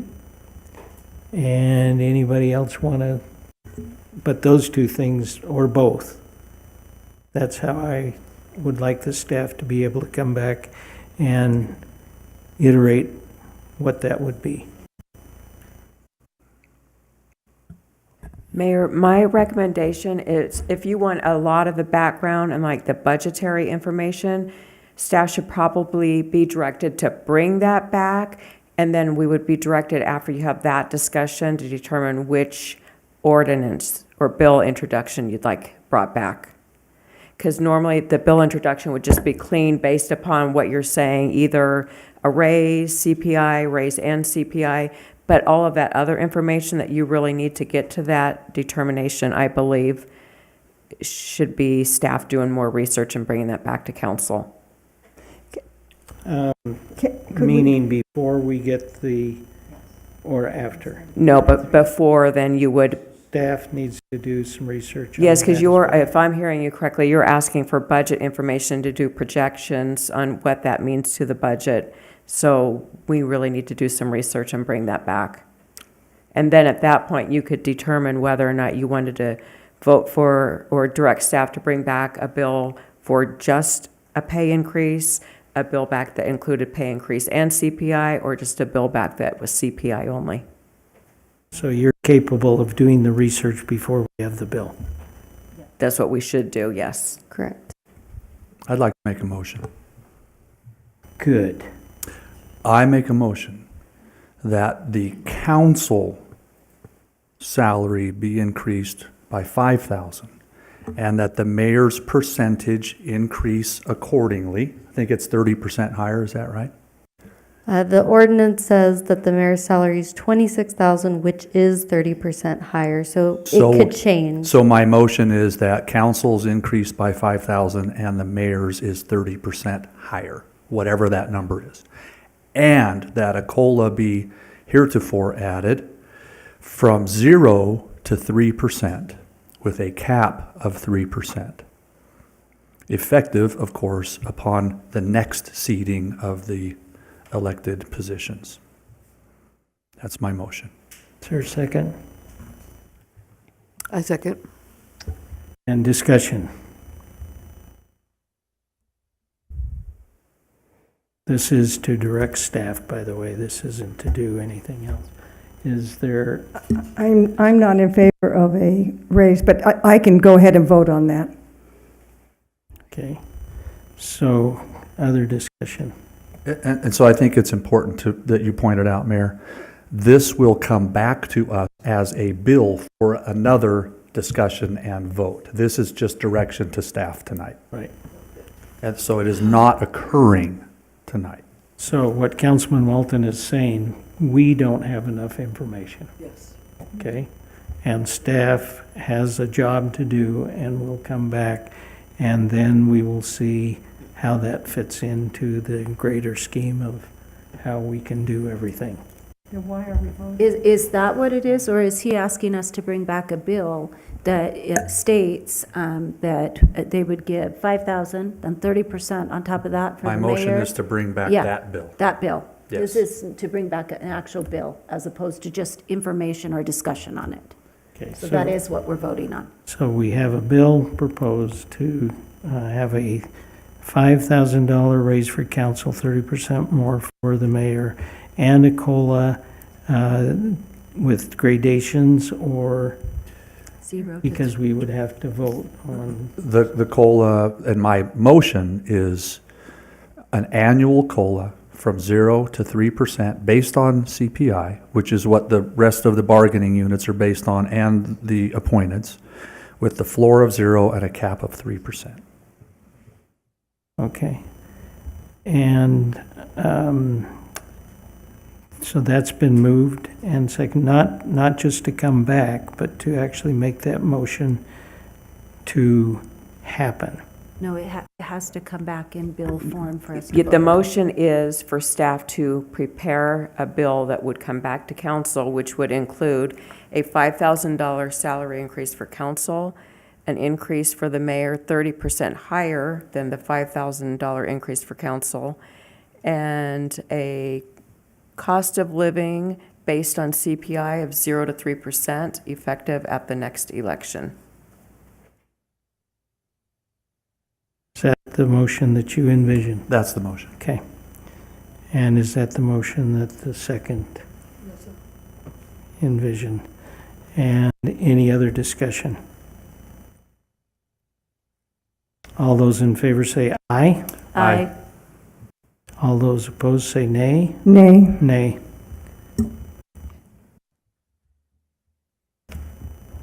And Anything else we need to do with that one? No, Mayor, I think that covers it. So I just want to confirm, I have Nay as Denise Ashurst and Joe Hardy.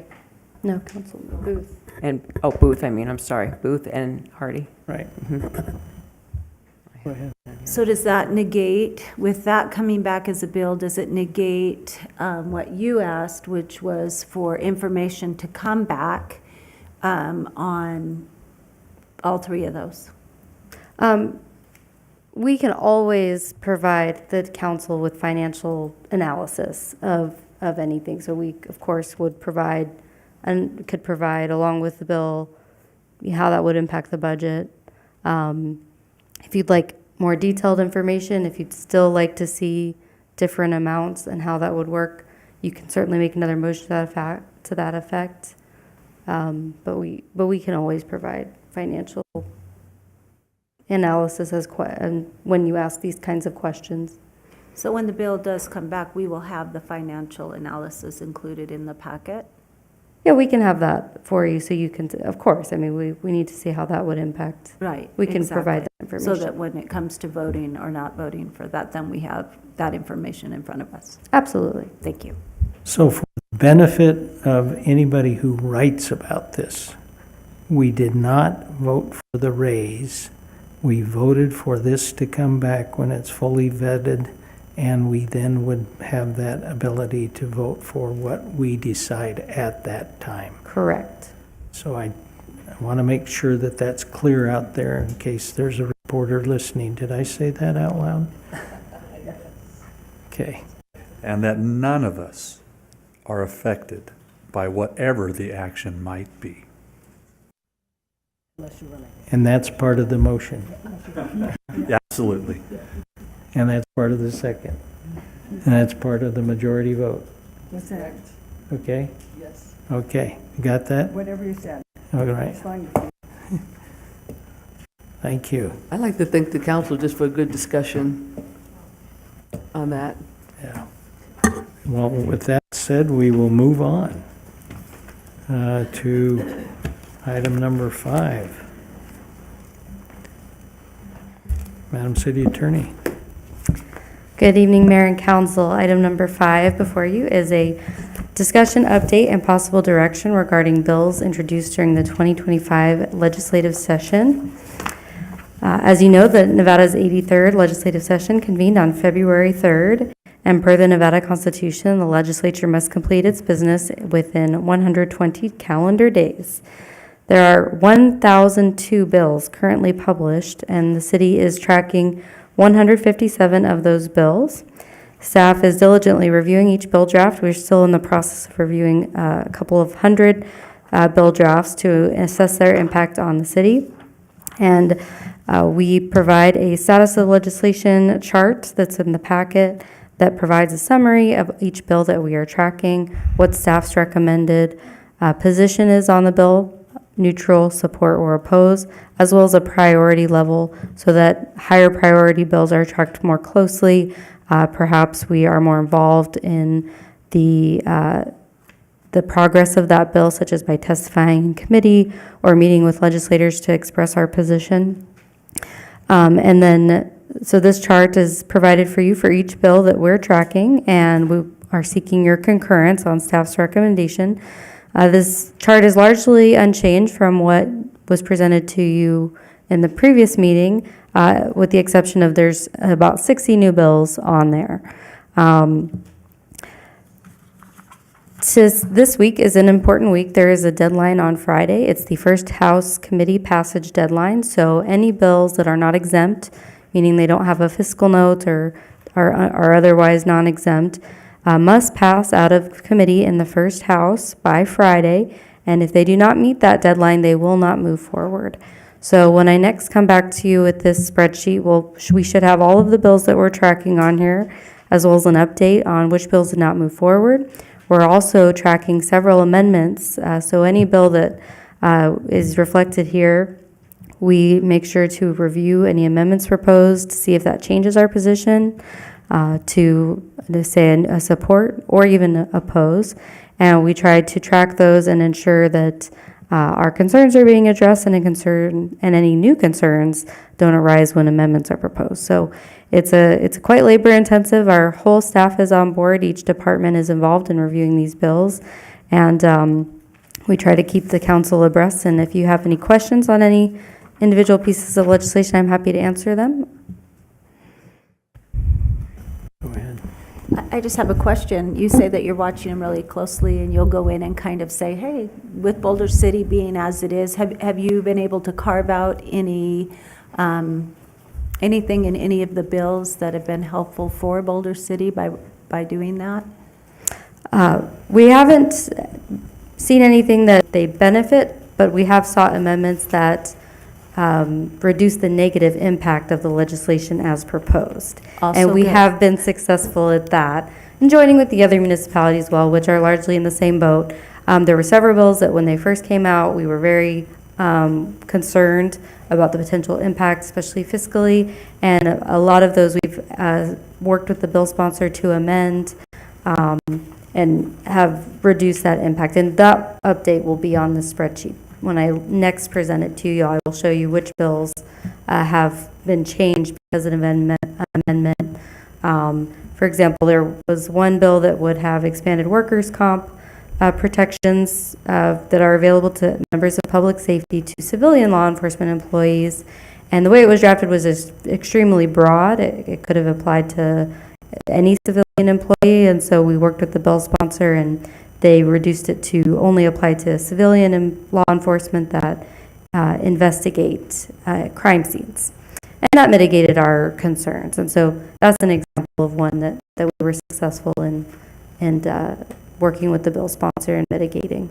Well, and I think maybe general public, myself included, initially prior to coming here and listening to this, is we think, oh, how could it affect us? You know, we're a small municipality, but there's unintended, unfunded mandates for us, and that could really affect you and the costs that are included in being required to do some things that might really be needed in a larger municipality and not as much in ours, and or not needed. So I'm appreciative that you're keeping an eye on this and determining which ones are priorities at this point. So thank you. Any other questions? Thank you again for what you do at the legislative front. I did have the question on AB 372, and I understand it was just wording that changed. This bill clarifies that only a person who is a citizen may register to vote, as opposed to, what was the other wording? It currently reads every citizen, and the bill sponsor is looking to change it to only a citizen Okay. And can register to Did he vote. say why he was making that change? That bill hasn't had a hearing yet, so that normally during the hearing, they kind of explain their motivations. I can only speculate, but I think it's just a clarifying change to make it very clear that only U.S. citizens can register to vote. Okay. And when is that going to be argued? That hasn't been scheduled yet. I don't know if it's not scheduled by Friday. It likely will not move It won't. forward. Okay. I was going to say because of the time limit coming up. Mhm. Okay. Yeah. Thank you. No problem. And so you're working hand in hand, as it were, with our lobbyist team. That's correct. Warren Hardy is representing us, and he keeps us updated on bills and amendments that are going forward, and I forward those on to staff and ensure that he's updated on our position as well, and he's doing a great job representing us up there.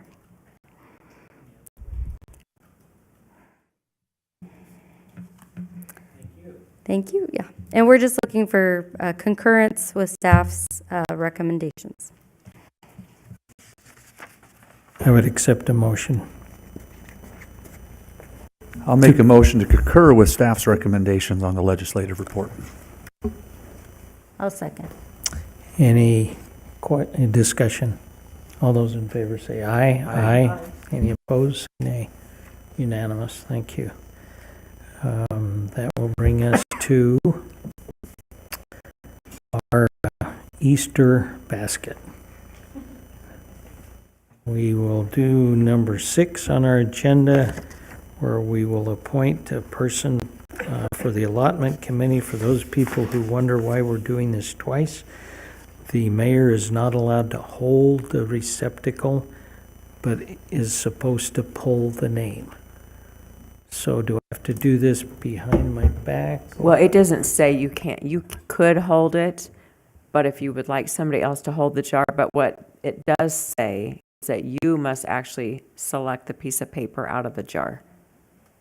No, I don't want to hold it. After all this, I want you to hold it, Madam Mayor Pro Tem. And the answer is, it is the Easter Bunny. Oh, David Hancock, J. David Hancock. Is that the same one we did before? No, It's a different one. different one. Thank you. You did a wonderful job holding that. She kept you safe. And that finishes our regular business. And so we will open for public comment. The last public comment can be about anything that may or may not be on the agenda. So anybody who's here is welcome to come forward and state your name and give us public comment for up to 3 minutes.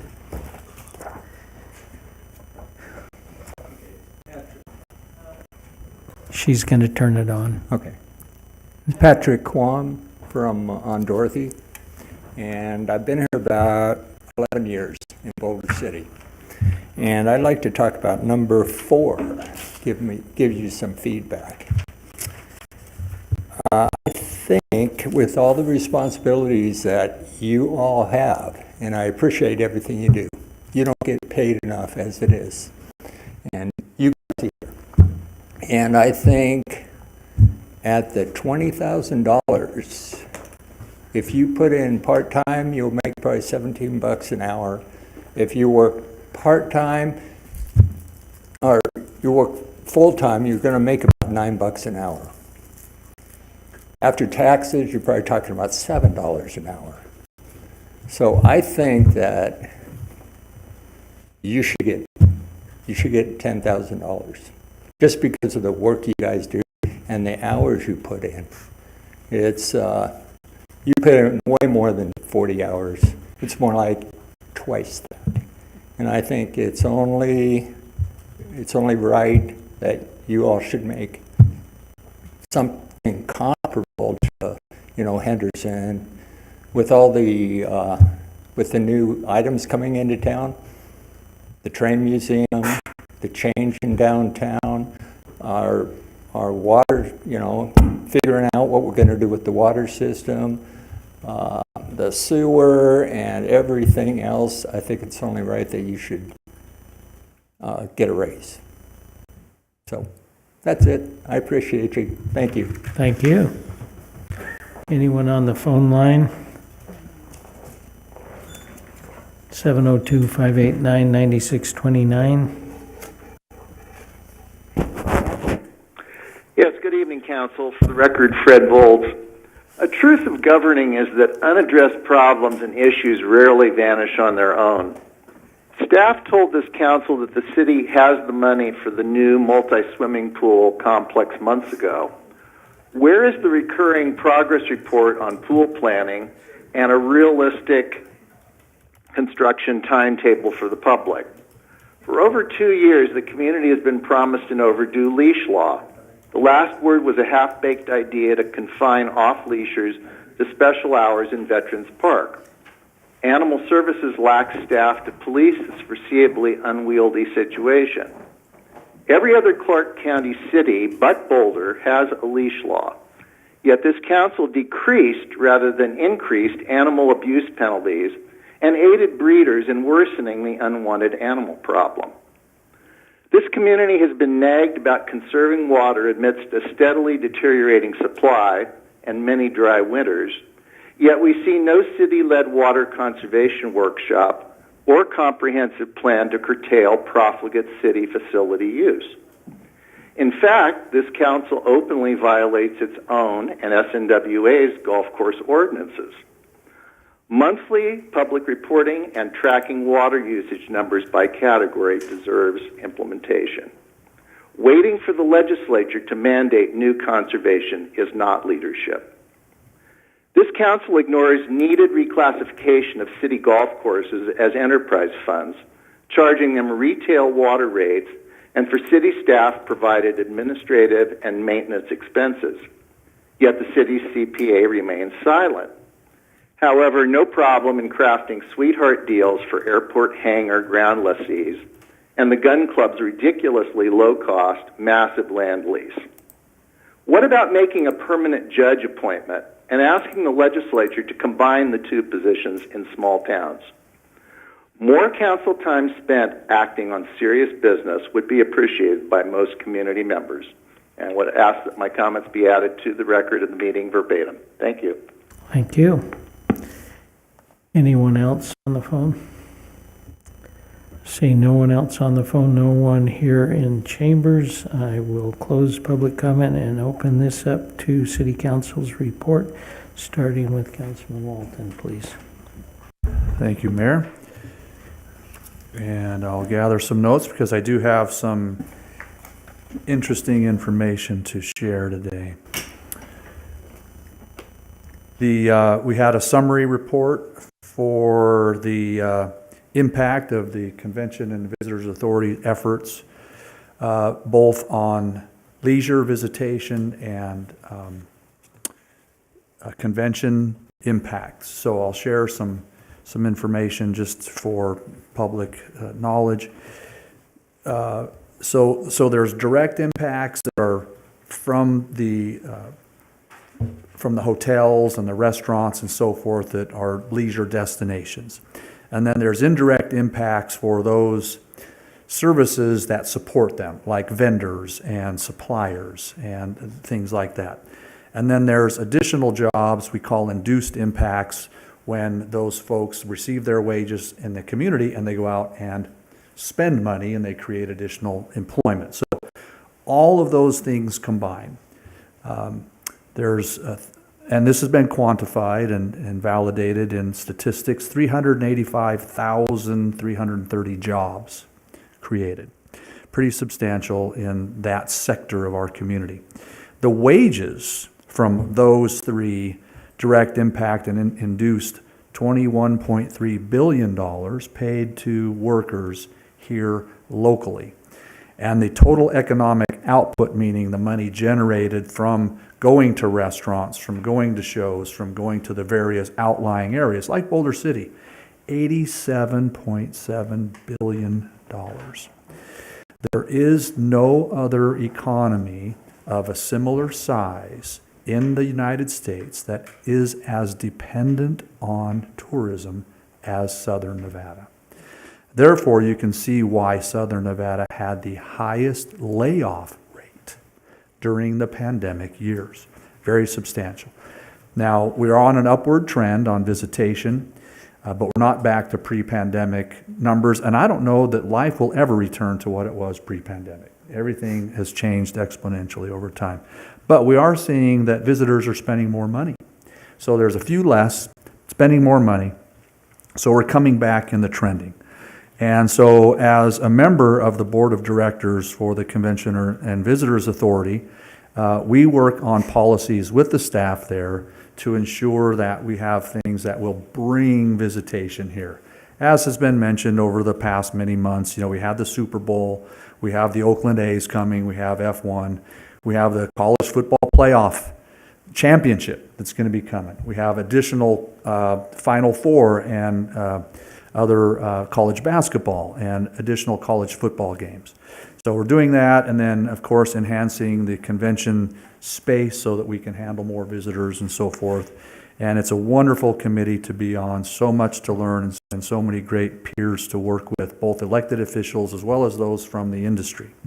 So that'll conclude that update. And then as far as the Colorado River Commission, now the Colorado River Commission is primarily responsible for electricity and managing electricity with the partners, the Western Area Power Authority, as well as the various the Silver State Energy Association, and the Southern Nevada Water Authority, who does transmit energy as well as water. So all of that combined, we had some hydrology updates today. So we're in the basin, the Colorado Basin, at about 91% of our annual average. And the annual average in the last decade is lower than we need it to be. And to be 91% of what we're already low on is not a great summary. We'd like to see well over 100%, but that's where we're at. And the forecasts look like that's about where we're going to peak. And of course, with the higher temperatures and the drier ground, less runoff. So the anticipation for Lake Powell and Lake Mead is that we're going to be in the Tier 2, and we're in Tier 2 shortage right now. And so that means that we're giving up a percentage of Southern Nevada's allocation for water. That's not affecting Boulder City specifically, but generally the entire area. But we are within the what we would say the safe water use area. Now, a big deal about the dropping lake level is that we can't produce as much power as efficiently at Hoover. So the piece of the pie of Hoover electricity that we get is diminishing because the water level is lower, so the head pressure isn't enough to spin the turbines. The water temperature is warmer that hits the turbines, and therefore they can't spin them as long because they'll overheat and they need to cycle them to cool down. So it's a big deal for us. We're at about 50 to 70 feet above what is power pool. Power pool is the minimum level at which we can produce power from Hoover. And so we're safe there, but it's getting to be less effective as a power source. Really grateful to our utility director, Mr. Stubitz, going out and finding additional power purchase areas. And we learned about one not that long ago, the Pinal energy production in Arizona. And so we're really doing our best there on the Colorado River Commission to combine resources to get the infrastructure maintained for transmitting electricity, working with the Water Authority directly to ensure we have proper water conservation support.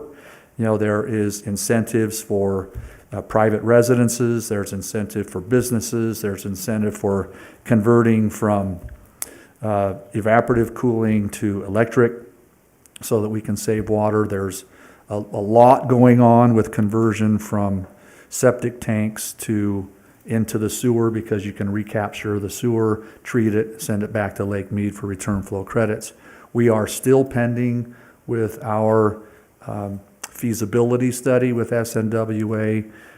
They haven't given us a definitive timeline when they'll present to us for consideration of our options, but it is actively being worked on by their engineers. So, and then community-wide, appreciate all the public comment that we receive, all the outreach via email, via phone calls, opportunities to meet with our citizens. And we have, of course, a wonderful week coming up soon before our next council meeting when the Christian world will celebrate Easter. And we wish everybody, or I wish everybody, certainly a joyous and peaceful Easter season in the way that you worship your faith tradition. And that concludes. Thank you. I liked it when he went last. It made it sound a little better. So I went to 2 of my board meetings. I went to the Boulder City Hotel and Museum board meeting.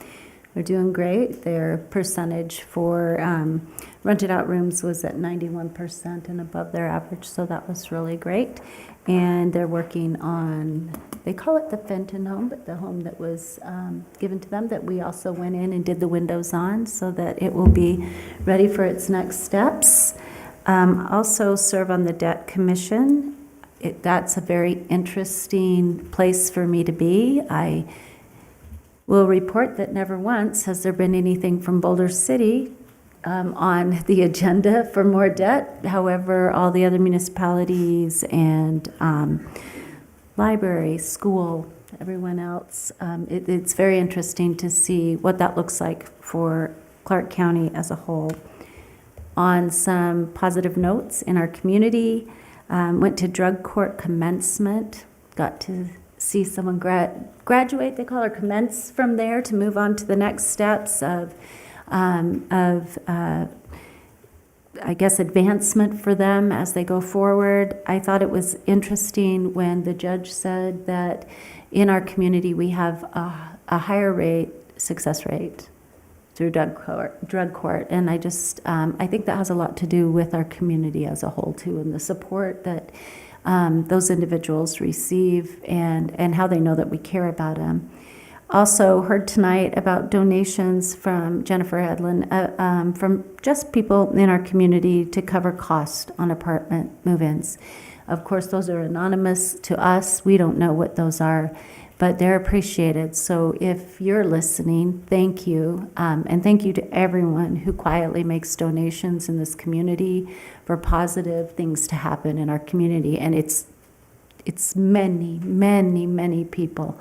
And it doesn't go unfelt by us up here or unappreciated.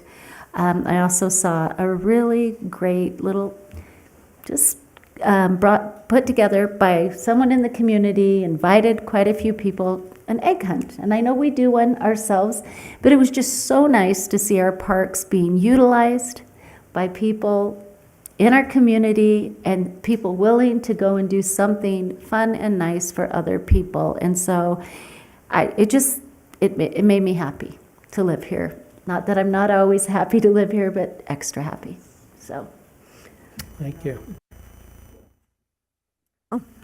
My turn. I'm thinking it was Cookie Booth.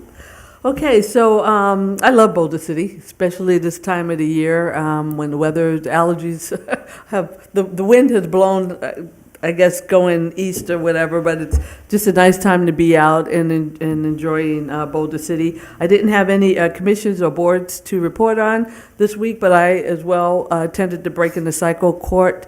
Drug court, and it's always not a dry eye in there to see somebody who is struggling, and they've actually made it through almost 2 years of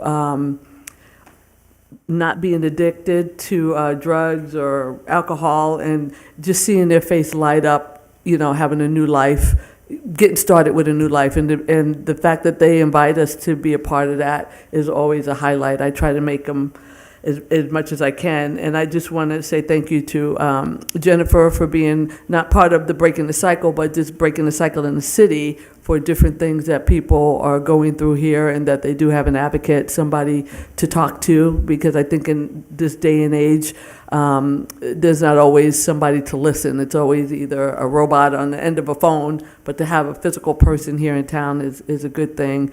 And just thank you for what you do.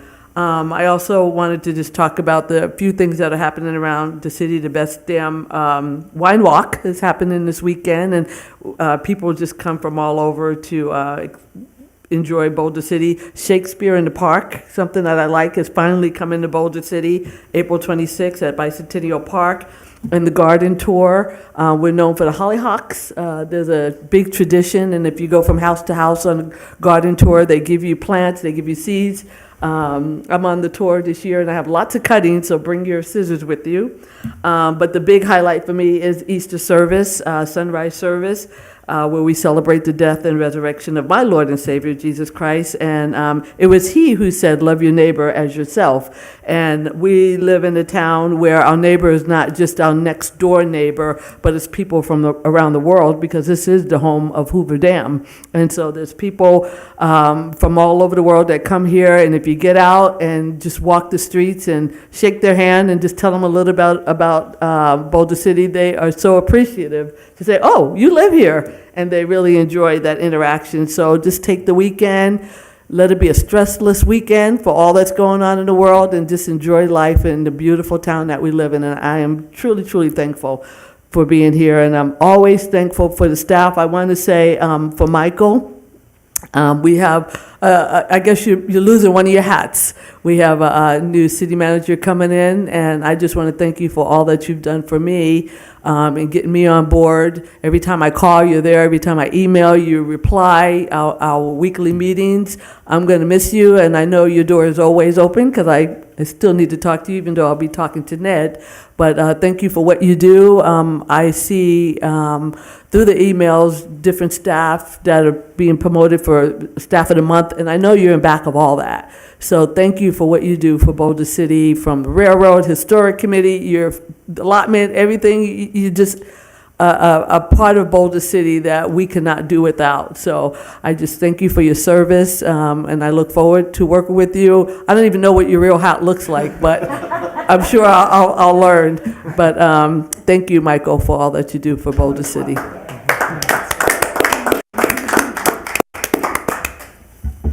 My turn. Everybody's brought up Drug Corps, and something that's happened with me with Drug Corps is that I've met some of the people that are going through the program, and now I am out there rooting for them, and they've become friends of mine. And it's just, I feel blessed that I've had that opportunity to be a part of Drug Corps, and wishing them the most success in all the world. I wanted to let everybody know Spring Jamboree is coming up. It's the first Saturday in May, so I want everybody to get all their puppies ready because I do Bark in the Park every year. And Officer Lloyd is going to come down and start us off. It'll be at 11 o'clock at the gazebo. And then we have a special surprise at the very end. So I hope everybody comes and enjoys this and enjoys all the fun food trucks and the vendors and all of that stuff that comes along with Spring Jamboree. And it's one of the things that we have always loved about Boulder City is the community events that we have in our parks. And then I also want to say Happy Easter to everybody and have a very blessed weekend. And I think that's it. Just have a blessed weekend and Happy Easter. Thank you. Thank you all. Appreciate everybody. The Boulder City is unique. I mean, for lack of a better word, it's unique. We have people who are hired to help people, and they would be helping people anyway. Thank you, Jennifer, for what you do. Kudos to our acting city manager. Thank you for hanging in there for a long time, more than you expected. Maybe you can take a couple of days off when the new city manager comes in. But we are indeed blessed, and I especially, I've said it before, but I especially appreciate this city council. We can talk. We bring different views to the city organization, and it's invaluable. So we have the ability to talk to each other and talk to the city and get interest from people who are real people out there in the city who care about us and care about things. I went to a luncheon with the Associated Builders Contractors. They invited all of the mayors to come in Clark County. And I said, so why am I going? I mean, you know, what are we doing here? So one of the questions was, you know, well, what are you doing in the way of projects and how much are you building? All the mayors talked about developments and hundreds of homes and whatever. I said, well, we've got a development going in with 15 homes. And they laughed. And then it got down to, well, what kind of problems do you have? You know, what's your biggest problem? I said, dogs. So, I mean, we really do have a unique town that has huge problems that everybody else thinks aren't really a problem. But we care about all our people. We go to things, we're involved with things, and all of us sit on boards and commissions that have equal vote with everybody else who gets paid more than we do. Did I sneak that in? Yes. This is a great place to live, and you can tell the love, that each one of us has for the community and the people in it and the potential people that are going to be serving in our place at some point. But thank you all for being who you are and what you do, and thanks staff for everything you do. I've been very impressed with, I asked City Attorney to make sure the Nevada League of Cities has her rendition of all of the bills that were done that were just excellently done and put together, and we appreciate it. And did I get through the meeting without the city clerk correcting me? Oh, no, I didn't. Yeah, it was, did it again. Just a little. Okay.